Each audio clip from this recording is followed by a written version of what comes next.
ڕێکخراوی ئاشتی و ئازادی لە سلێمانی ئاماری پێشەلکاریەکانی ئازادی ڕادەربڕینی بڵاو کردەوە.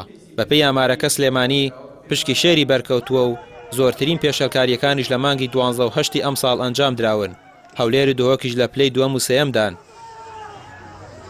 دەستگیرکردنی ڕۆژنامەنووس و چالاکی مەدەنی 64 کەیسی پێشەلکاری تۆمارکراوە کە ئێمە ڕێکخراوی ئاشتی و ئازادی بەدواداچوومان بۆ کردەوە. ڕێگریکردن لە ڕووماڵی ڕووداوەکان لەلایەن دام دەستگاکانی ڕاگەیاندنەوە 30 کەیسمان تۆمار کردووە و ڕێکخراوی ئاشتی و ئازادی. پەلاماردانی ڕۆژنامەنووس 11 کەیسی پێشەلکاریمان تۆمار کردووە. کوشتنی خۆپیشاندەر و کارمەندانی دام دەستگا حکوومەکان بەداخەوە 9 کەیسی کوشتن هەیە لەو ساڵ کە جێگەی نیگەرانیە بەداخەوە. داخستنی کەناڵەکانی ڕاگەیاندن و هەڵقوتانە سەر دام دەستگاکانی ڕاگەیاندن 6 کەیسمان تۆمار کردووە. دەبینین لە پارێزگای سلێمانی زۆرترین کەیسی پێشەلکاری ڕوویداوە و دەتوانم بڵێم زۆرترینی پێشەلکاریەکان کە لە 4 کیلۆمتردا دێخەمەڕوو بەپێی مانگەکان زۆرترین کەیسی پێشەلکاری لە مانگی 12 ئەنجام دراوە و دەشبینین لە پارێزگای سلێمانی 4 کەیس، لە پارێزگای هەولێر 58 کەیس، لە دووهۆک 37 کەیس، لە پارێزگای هەڵەبجەش 18 کەیس تۆمار کراوە. بەشێکی دیکە لەم پێشەلکاریانەی کە لەم ساڵدا لەلایەن دەسەڵاتەوە ئەنجام دراوە بەرامبەر بە گروپی دەنگە ناڕازیەکان کرا کە پێش دەستپێکی خۆپیشاندانەکانی سلێمانی لەلایەن هێزە ئەمنیەکانەوە بۆ ماوەی چەند ڕۆژێک دەستگیر کران. ئەندامێکی گروپەکە دەڵێت ئازادی ڕادەربڕین لە هەرێمی کوردستان بوونی نییە و قسەکردنیش لەسەری سواوە.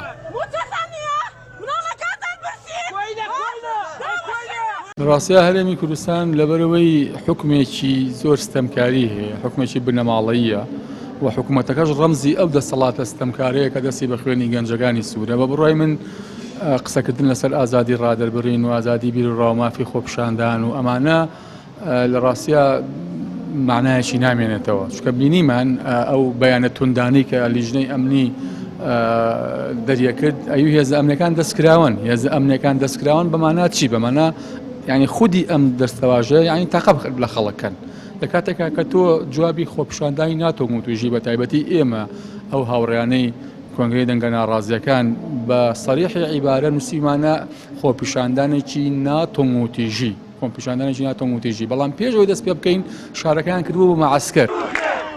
هەرچەندە ئاماری پێشەلکاریەکان لە سنووری پارێزگای سلێمانی لە بەرزترین ئازدایە، بەڵام بۆ ڕۆژنامەنووسان و چالاکوانان دهۆک و هەولێر مەترسیدارترینیان بووە.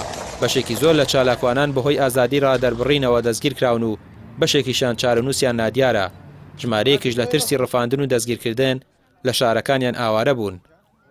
ئازادی لە هەرێمی کوردستان ئازادیەکی میزاجیە، یعنی ئەگەر تۆ لەگەڵم بووی باشە ئەجینە بۆت نییە. مەسەرەن لە هەولێر مامۆستا نادر کانی کوردەیی ڕیشی دەسووتێندرێ، ئیسماعیل سوسەیی 12 ساڵ زیندانی دەکرێت لەبەرەوەی بیرروڕای لەگەڵ ئەم دەسەڵاتە نییە، لە خزمەتی ئەم دەسەڵاتە نییە. بەڵام مەلا مامۆستا ئاینی هەیە لە مزگەوت، مامۆستای ئاینی هەیە لە هەولێر، کەناڵی ئاسمانی هەیە یان کەناڵی تەلەڤیزیۆنی هەیە لەبەرەوەی خزمەت بە دەسەڵات دەکات.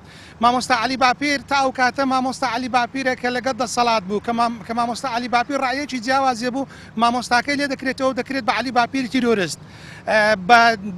بە دەیان کەس ئێستا کە کەمە قسە لەگەڵ تۆ دەکەم لە شیلاتزێ و لە بادینان لە زیندانەکانن، لە هەولێر لە زیندانەکانی ئاسایشی پارتین، لە سلێمانی شەروە. من وەکوێ من مامن لە سەبیر و ڕای جیاواز لە شارەکەی خۆم دەربەدەر کراوە، ئێستا ئاوارەم.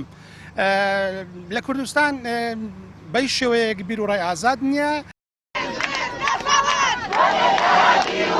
راپۆرتە نێودەوڵەتی و نێوخۆیەکان ئاماژە بۆ ئەوە دەکەن کە لە هەرێمی کوردستان ڕەوشی مافی مرۆڤ و ئازادی ڕادەربڕین لەغاو کراوە و زیندانەکان چەندان چالاکوان و ڕۆژنامەنووسی تێدایە کە لەسەر بۆچوونی ئازاد دەستگیر کراون و چارەنووسیان نادیارە. ئەوەش پەیامێکی مەترسیدارە بۆ سەر ڕەوشی مافەکانی مرۆڤ. ڕامیار عوسمان، کەناڵی پەیام، سلێمانی.